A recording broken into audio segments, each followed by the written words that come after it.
In this tutorial, you will learn how to create a speed effect in Photoshop CC. But before we start, take a moment to like the video and subscribe to our channel, and make sure to press the bell button to be the first to know about our new videos. Speed effect is also known as motion blur. In this tutorial, we will be focusing on the actual motion blur effect. However, you can combine various techniques such as content-aware fill to separate your subject from background and add the speed effect to either one separately. In this tutorial, we have already separated the background from the subject and will be adding the speed effect to the latter.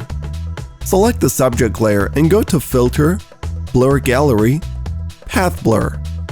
Here you have an option to change the speed and taper of your blur. If you need to change the direction of your blur, click on the blue arrow and reposition its start or end points. You can also draw additional arrows to further match the perspective of your image. In our case, we will only need a single direction motion blur.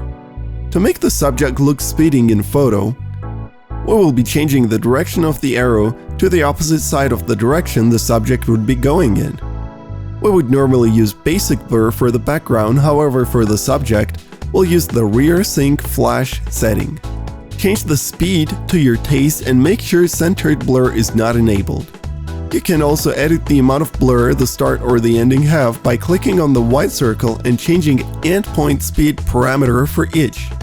And lastly, if your image requires a circular motion blur path, you can click and drag the smaller white circle in the center of the blur arrow to angle it. Click OK when done, and there you have it.